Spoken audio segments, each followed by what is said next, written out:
G'day viewers, how are you?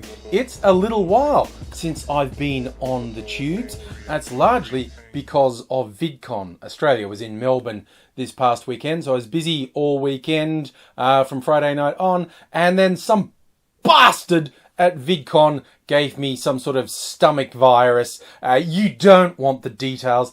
Let's just say the fallout was spectacular and explosive from more than one orifice, and I spent several days being not very well at all, and I'm kind of pretty much back on an even keel now. I crack out the old angry news theme, because what a news week it is.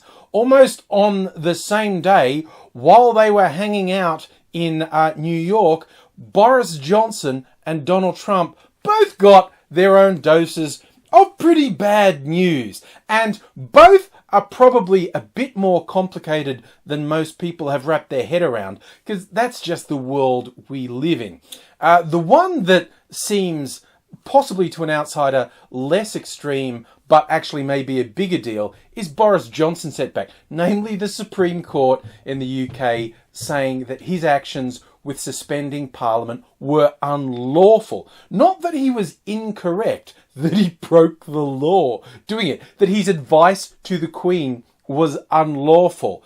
That is almost unprecedented, and they're saying, they're going back, the Parliament's going back. Not even an official recall, they're just doing this imaginary thing of because the suspension, the proroguing, was unlawful, it never happened. So they're going to go back and have arguments, and what happens next is more than a tad unpredictable, because traditionally, after such a colossal failure like this, there'd be a vote of no confidence in the government, and if such a vote were called, Boris would lose drastically, and then there would either be an attempt to form another government or there'd be a general election. But you see, the Labour opposition and the other minor opposition parties are pretty much against a general election before they get what they want secured with regards to the Brexit dealings, namely guaranteeing there's no deal Brexit,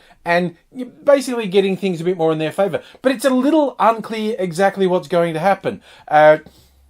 Boris Johnson is just being absolutely humiliated by this, and whatever happens, the chances of him staying Prime Minister are incredibly slim. I don't know if he'll even go so far as to just resign, to just walk out. It's just like, it's one of the most spectacularly humiliating failures I've seen anywhere in the world in such a short period. He just spent so many years being a total arsehole, and then stumbled into the prime ministership and completely fucked it. Like, royally and utterly fucked it, hasn't done a goddamn thing right, and is just going to go down in history as an absolutely spectacular failure, which is a sort of justice that probably a lot of people didn't see coming for him. There's just assholes like him seem to be getting everything going their way,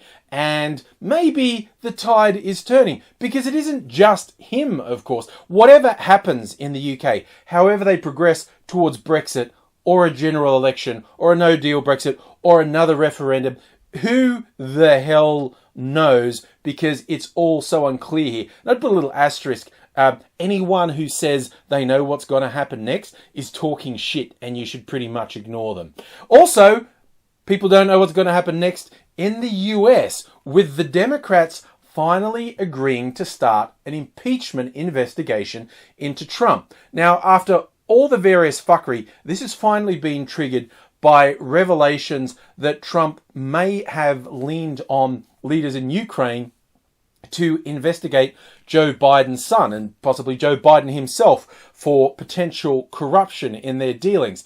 Humorous side note, Biden's son is dodgy AF, and while all the anti-Trump people are saying, hey, yes, finally impeachment, and I among them, the humorous thing to me is, if you investigate Biden's son, there is a better than average chance of finding something really fucking dodgy in there. And as I think Biden is possibly the worst Democratic candidate to run in the upcoming elections, whatever happens to him, don't give a fuck. But yes, so the investigation announced by House Speaker Nancy Pelosi, who's been against going towards an impeachment for a long time, so even she thinks this is something that can't be ignored, because there's a big fear that if they launch an impeachment proceeding against Trump, voters will react badly to it and it will rally support for Trump, which is a possibility. People may be remembering that's what happened with Clinton. Republican-controlled Congress impeached Clinton for lying about his affair with Monica Lewinsky. The Senate kicked it out, and the Republicans copped a real beating in the next election. And most people saw that as the public saying that whole impeachment thing was complete bullshit. But it was bullshit. I mean, I think Clinton's actions were actually reprehensible. I think Clinton is probably a predator of the worst sort, and he's a piece of shit. And if someone finally gets the evidence to hang him out to dry, good. But that's a different story. The idea that Clinton being impeached for lying about who he had an affair with being at all comparable to Trump using the office of president to coerce a foreign power to influence an upcoming election, that's not quite it. See, when they talk about impeachment, they say, well, to impeach the president, it's got to be for treason, bribery, other high crimes and misdemeanors. It's very weird. One of the things that people often get wrong or simply don't know about the US impeachment procedure in particular, it is not a legal proceeding. It's a political proceeding with a lot of the appearances of a legal proceeding. See, if Trump is impeached, even if he's removed from office, he's not convicted of a crime. He doesn't go to prison. He's just not president. So it's not judged on rule of law either, although theoretically it should be, but it isn't. It's just on a vote. See, with the Congress who do the first thing, there's 3 stages. The first has been launched. Congress are holding an investigation to see if Trump has committed an impeachable offence or offences. Now, if that investigation convinces the Democrats he has done something naughty, then they'll hold a vote. And the Democrats have the numbers to pass an impeachment vote, because in Congress you only need a simple majority, like 1 vote over the line, to pass an impeachment.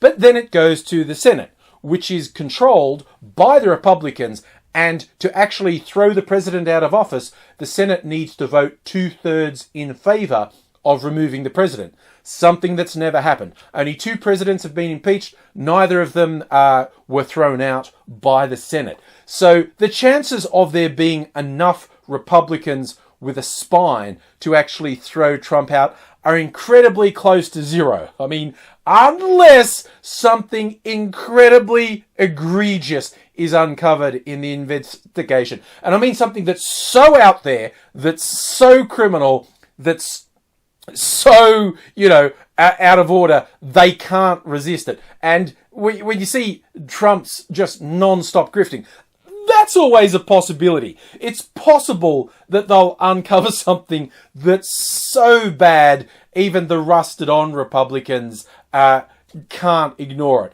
But the chances of that happening are vanishingly small. And I don't think anyone in the Democratic Party thinks that Trump will actually be removed from office. But like I said, who the hell knows? If the investigation uncovers something serious enough, it's distinctly possible.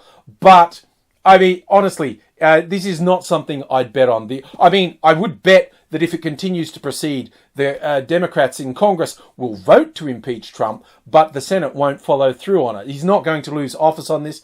Will this help him in the election? I don't know. I guess it depends what they uncover. I think the Democrats will only proceed to impeachment if they get evidence that will convince rational people, i.e. not hardcore Trump supporters, who will not believe a fucking thing negative about this guy who has openly boasted about multiple sexual assaults and is clearly absolute garbage, and yet they act as if he has been, and they literally say he's been appointed by God, which just shows standards are slipping on the God side, quite honestly. But yeah, his rusted-on supporters are never going to change their minds about him.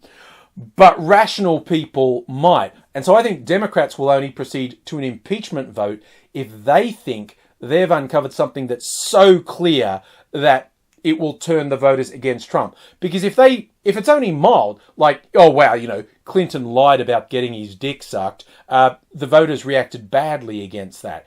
But if this is actual criminal stuff we're talking about, I mean, it's probably taking it a bit lightly to say Clinton was got on a technicality, like technically he lied to the investigation, so technically you could call him for obstruction of justice on that. But this is about an incredibly serious act of actually going to a foreign power and saying, hey, I need you to have an investigation against my political opponent, or I'm going to withhold a bunch of US aid from you.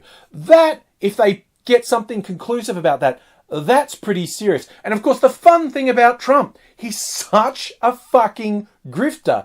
If you start investigating him, there's no telling where you end up. I mean, him and his cronies have just been so open in their corruption. Like, so many of his election team are already in prison or been convicted of serious crimes.